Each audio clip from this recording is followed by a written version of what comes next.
Breaking news, my friend.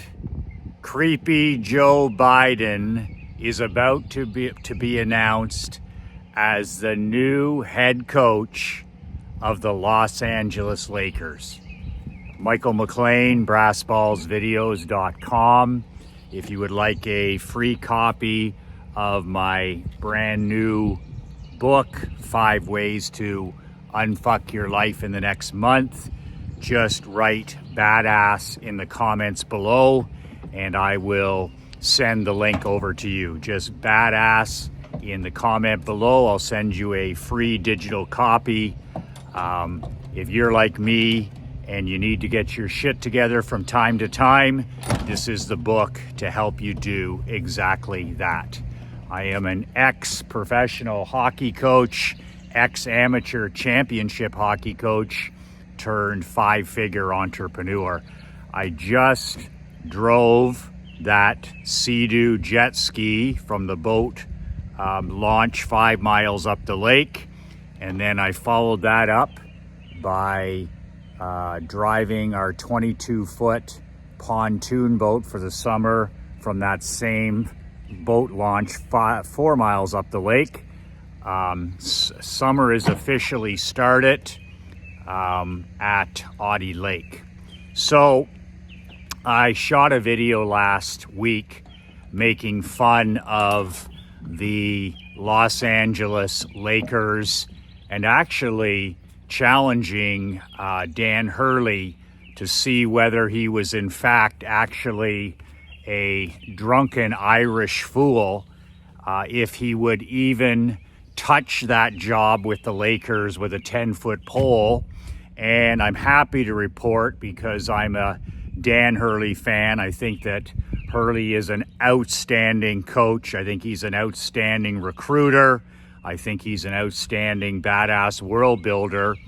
And it would have broken my cold, dark heart to see a great coach and a great man and a guy who's got an opportunity to win a 3rd consecutive national championship throw it all away to get in bed with Le Princess, James and co. And it would have been literally suicide, literally basketball malpractice, lifestyle malpractice. It would have been almost a career-ending injury. Any coach that goes within 10 miles of the victim James, it's just a matter of time until the whole thing implodes. James is in the final 2 to 3 years of his show with the LA Lakers. You're going to have his son involved. And now, of course, they're looking for another coach. Unbelievable what a business lesson this is, what a life lesson this is.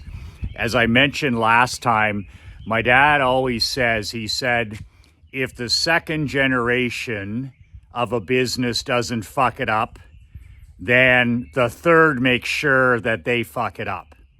So in this case, you had the glory days of the Lakers with Dr. Buss, of course, the great Jerry West. Those men, those champions, those kings, literally rolling over in their graves. They brought a guy in like the great badass coach, one of the greatest coaches of all time in any sport, Pat Riley. Drafted incredible players, Abdul-Jabbar, Worthy, Magic, leadership. Literally a basketball juggernaut, but it all started at the top with Dr. Buss, and then it goes down to the greatest builder maybe in sports history, Jerry West, and then you hand the keys to the day-to-day to a great Hall of Fame coach, a no-nonsense taskmaster in Pat Riley.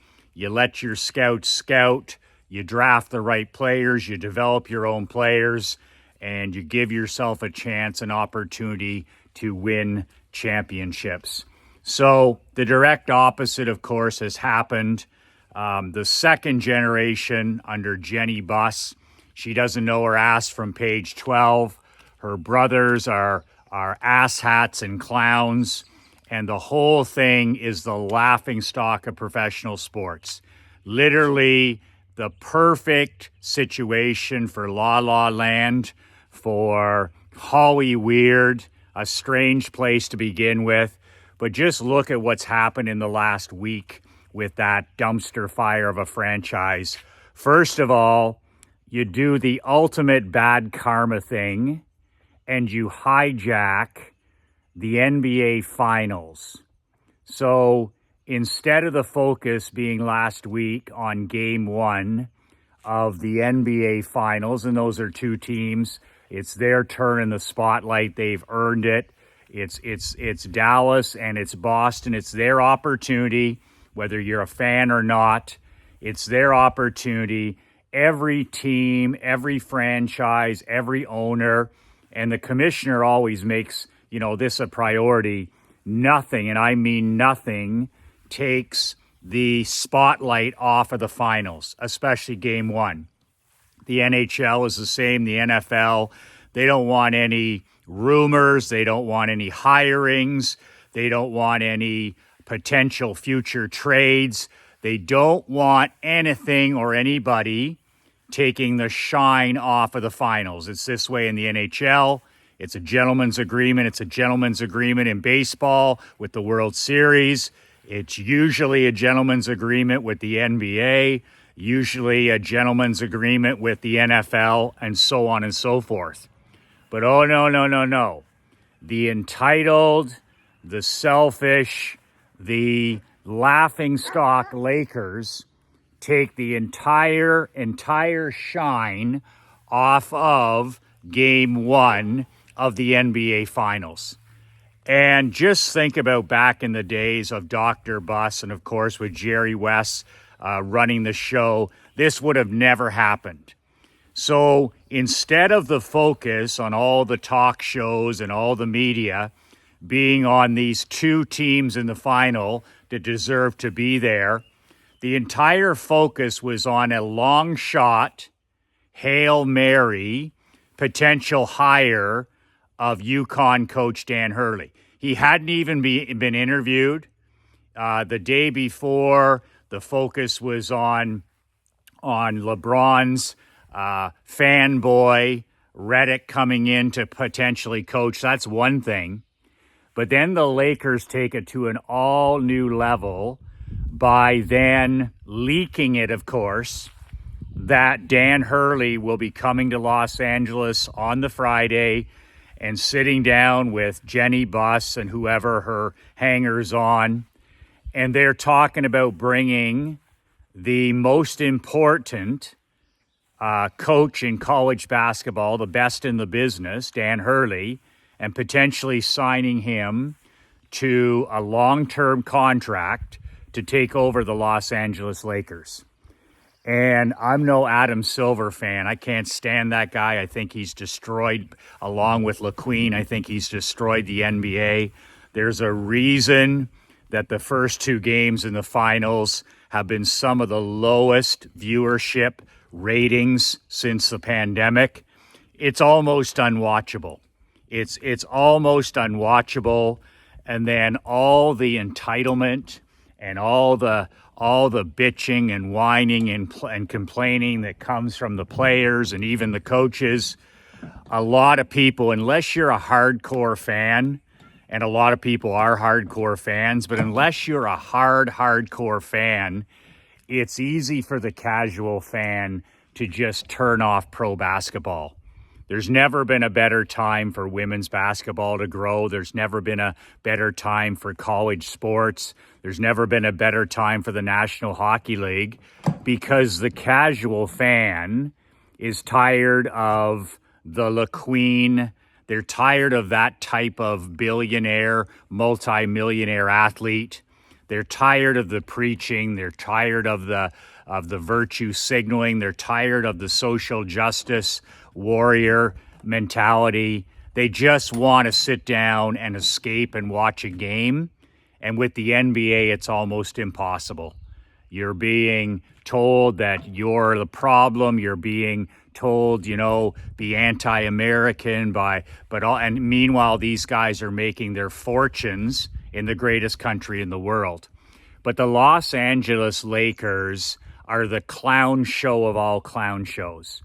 And I feel bad for true Laker fans because this once incredible franchise is now the laughing stock of pro sport. So now that Dan Hurley used them, and that's all he did. I mean, soon as a guy like that, I've studied Dan Hurley and the way he operates. And as soon as I heard that he was going to go sit down with the Lakers, why would you not take that meeting? Okay, soon as you take that meeting, you just leveraged yourself into a huge raise to stay at the University of Connecticut. You just leveraged that and gave yourself a massive pay raise, which he deserves. Dan Hurley is an underpaid college basketball coach. He should be the highest paid by a long shot, and now he will be, thanks to this, one-day trip to La La Land to sit down with Jenny Buss and her nimwit, nitwit brothers. So this has worked out for Dan Hurley. I was actually scared that he might take this situation seriously.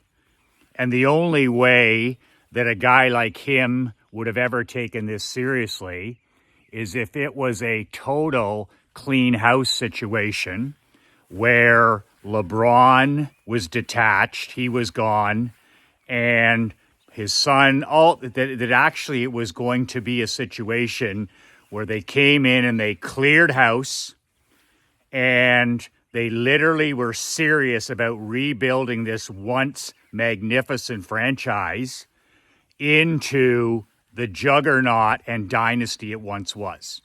Then and only then could I have seen Dan Hurley. I envisioned him on a 10-year deal, $100 million deal. He's worth every penny. He comes in, he coaches, he manages, he has his finger in drafting, in trades. And even though there's going to be a couple of tough years, you stop the shortcuts. You don't bring in the high-paid guys that don't care about winning anymore. You draft the right people.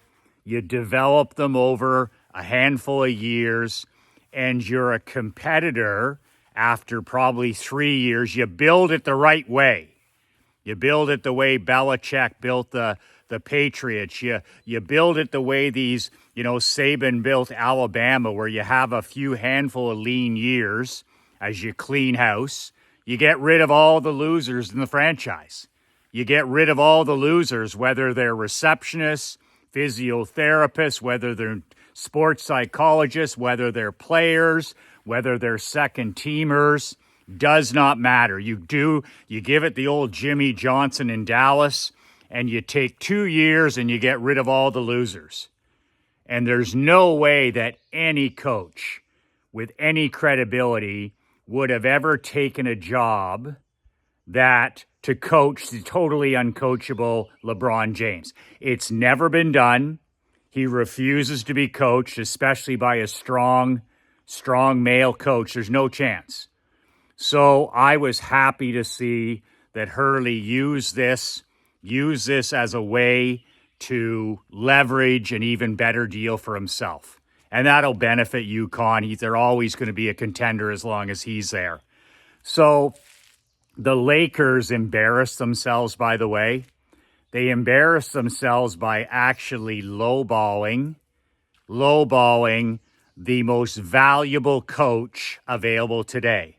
So he used them, thankfully, and they used him. I don't know really what they used him for, but they literally embarrassed themselves with that offer. That's in the same areas he's making already to coach a national championship program. So he goes all the way out there. There's the whole shiny object of coaching the most historic championship franchise in basketball. You've got the whole thing. You've got Los Angeles. You got the whole thing. It's worth a listen. What they want to do with LaQueen, what they want to do with Bronny, what they want to do with AD, the whole thing. You got to listen. But then when you get to the heel of the hunt, they show, and this is the business lesson, they show that they're amateurs. So if Dr. Buss and Jerry West had wanted the Dan Hurley of their time, okay? If they had wanted Dan Hurley and they needed Dan Hurley, there's no way that those two men would have ever let Dan Hurley walk out of that meeting without signing on the dotted line. You don't let people in sales, in recruiting, think about it. When I'm out recruiting for 6 months straight when I own my junior hockey teams, and I would drive 6 hours, 10 hours, 16 hours to recruit a 16, 17-year-old player to play with us for the next 3 to 4 years, I wouldn't leave the home, I wouldn't leave the living room and say, well, I'm going to let you think about this now. It was a situation where I went for the no. I would rather have a no than a maybe. So they showed that they don't know what they're doing. They showed why they're incompetent. They showed why they're not a serious franchise by letting this great coach walk out the door. In other words, they didn't give him the Godfather offer.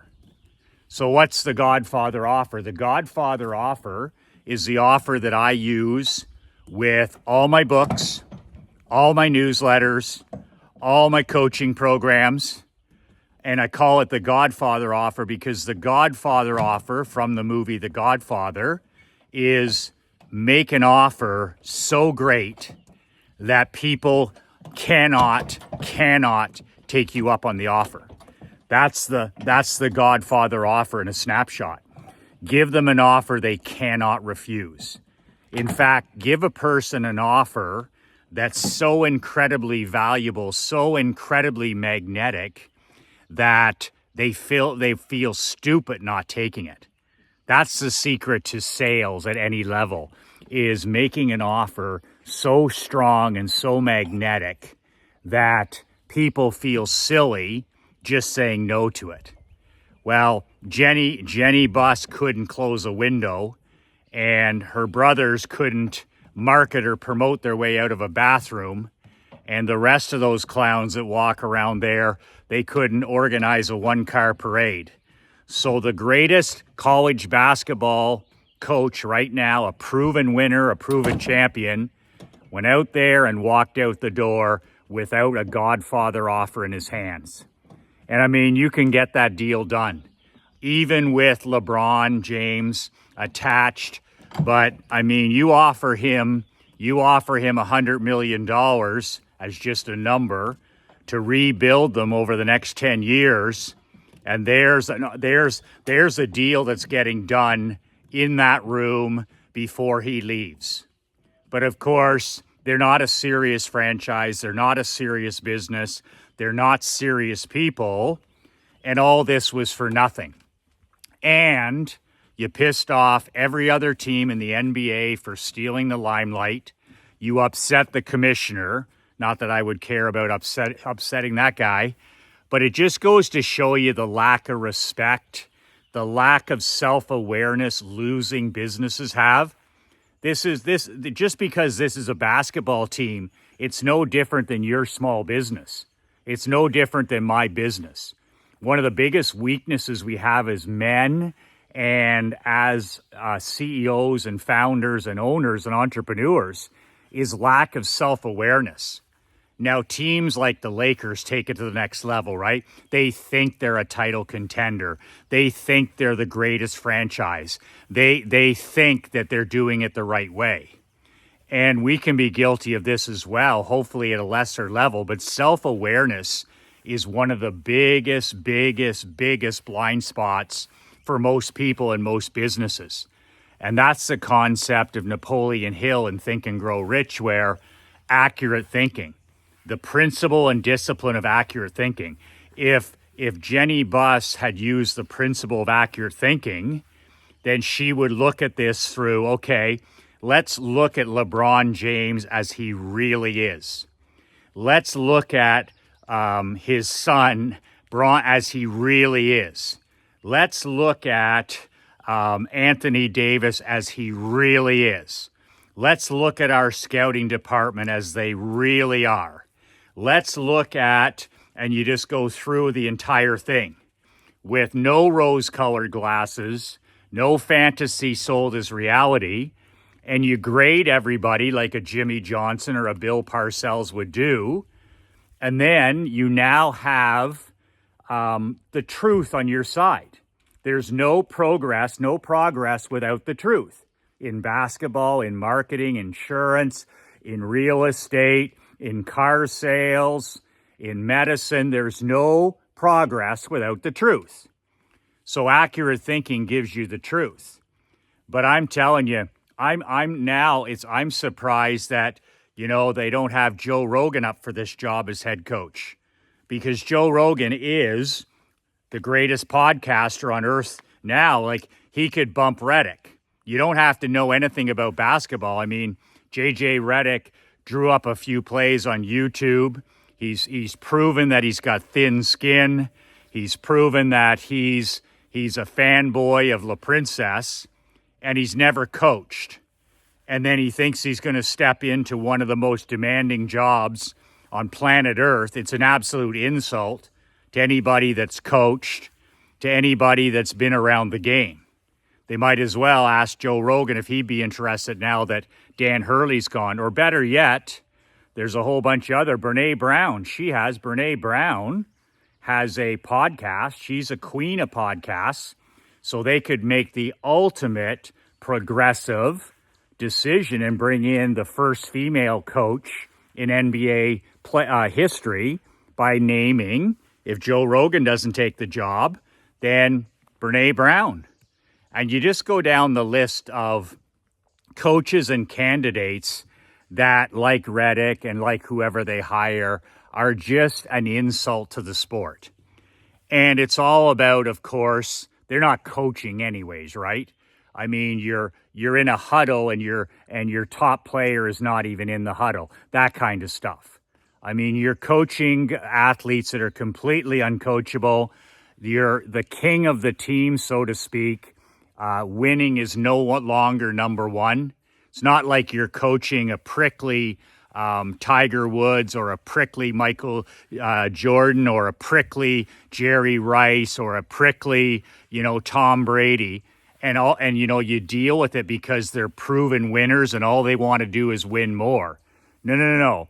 With Le Victim, it's all about just checking a few boxes before he retires. This is a 3-year retirement tour for Le Narcissist. He doesn't care. Like, if he wins, that's fine, but he doesn't care if he wins another ring. What he cares about is personal goals, like playing with his 2 kids. Think about that. You're going to pay a guy 40 sheets a year. He's going to dominate your franchise. You got to put the knee pads on for him. He's going to run your team into the ground. When he's done in 2 or 3 years and he's played with his kids, you'll be lucky if you even won a playoff series. And then he's gone. You never, ever see him again. He's the parasite that joins the host. The host is the Cleveland team, the Miami team, the LA team, could end up being the Phoenix team, could be the Knicks. And wherever he goes, things are going to be good for a little while, and then he's going to suck the living life out of your organization.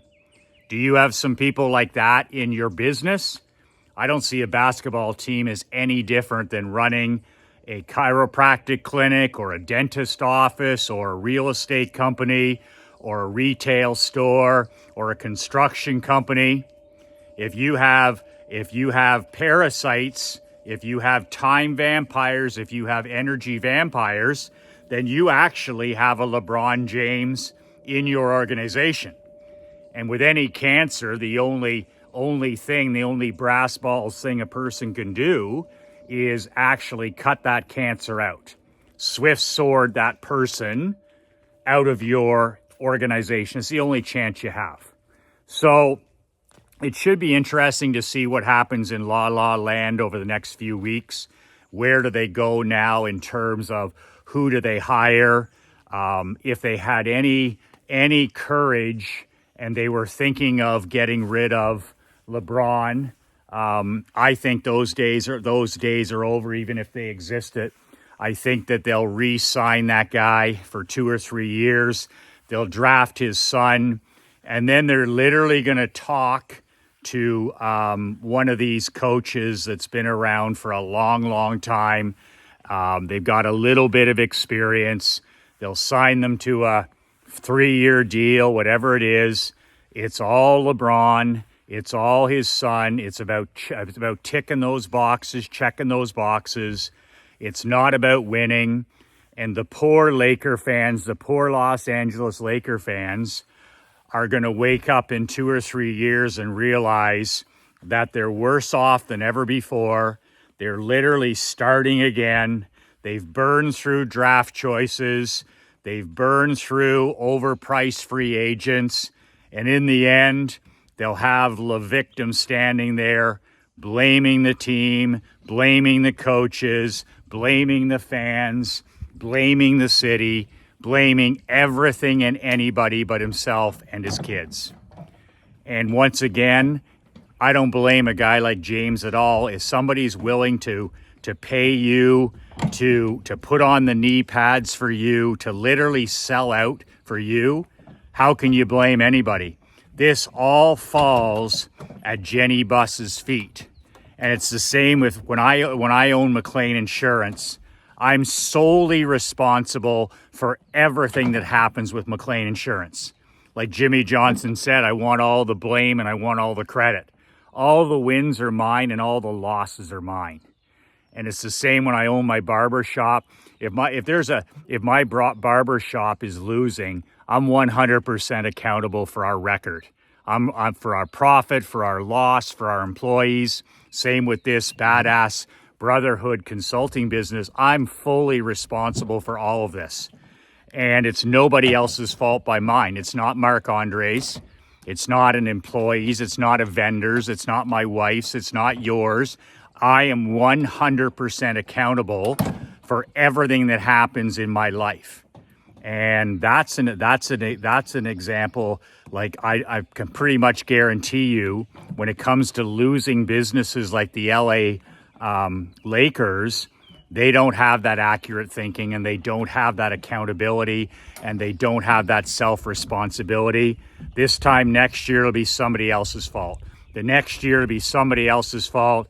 And then finally, in 2 to 3 years, when they literally can't take it anymore, when they hit the threshold, it'll be like LeBron will be gone into retirement, and they'll be starting from scratch again. So if you'd like to download a free copy of my book, just type badass in the comments below, and I'll be glad to send you the link to my book for free. It's 22 pages. You can print it off. No bull, no filter, no theory, just 5 ways to unfuck your life in the next month. If you're looking for a way to turn your life around and take things to the next level, this is the book that'll do it for you. As soon as you put badass in the comment below, I'll send you the private link. You can download the book. You can share it with friends. You can share it with your adult children. Share it with your queen. Share it with your managers. Whoever you think needs to hear this message in 2024.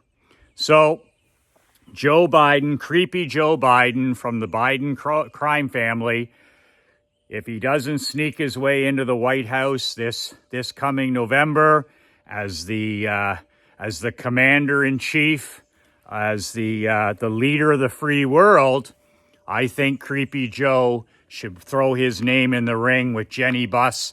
And if he can't be in Washington, Remember, we're talking about a lifetime bureaucrat. We're talking about a lifelong civil servant, a bureaucrat, a public servant who is worth hundreds of millions of dollars. Creepy Joe is worth hundreds of millions of dollars. His son could be one of the assistant coaches with the Lakers. Hunter would love that job. He would be in charge of cheating, if it's possible, stealing signs. He would be perfect for that. And Creepy Joe, I mean, he would be a player's coach like he's a player's president, where he lets the puppet masters run things. He doesn't worry at all. He doesn't give any speeches. He wouldn't be in the locker room. He'd hide in his basement, and he would only appear now and again, around the team a little bit.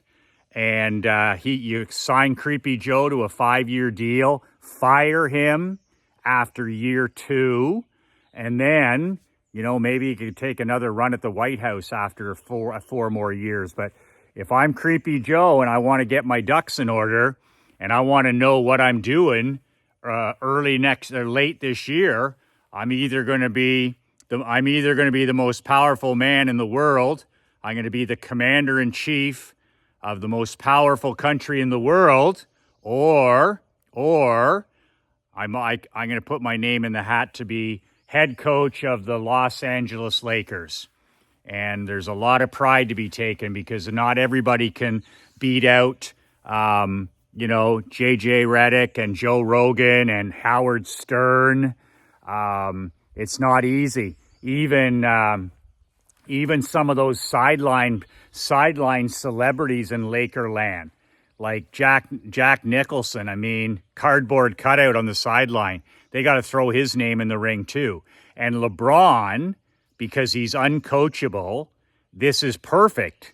I mean, LeBron can run the timeouts. He can run the practices. He can draw up the plays. And him and Bronny can do everything on their own. I think if you've sold your soul like Jenny Buss has 99%, now that Dan Hurley has told you to take your job and shove it up your ass, take your offer and shove it up your ass, I think you go all LeBron. Like, don't just draft Bronny, okay? Think long-term to draft his other kid. Doesn't matter if he's a varsity player. Draft him, the whole family. And I know it's embarrassing to bring in Redick now, but bring him in to groom him as an assistant so he can keep his podcast. He can sit on the bench with Hunter Biden. Joe will groom all of them. Joe, he's that senior statesman.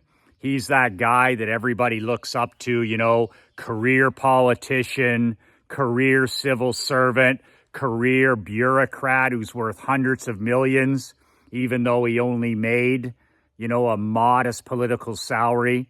These are the things that these young guys really need to learn from Joe. Like, how do you compound your money from hundreds of thousands into hundreds of millions when you're a public servant? These are the things that he can teach a guy like Redick, or a guy like his son. He's already taught his son that, but he can teach all of them. And throw Brene Brown in there too somewhere. She could be the video coach.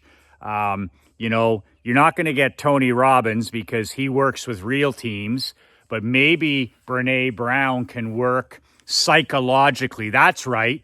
Tony Robbins 25 years ago helped the Los Angeles Kings when Gretzky played there. He was one of the first mental coaches in sports history, and it worked. They got to the finals.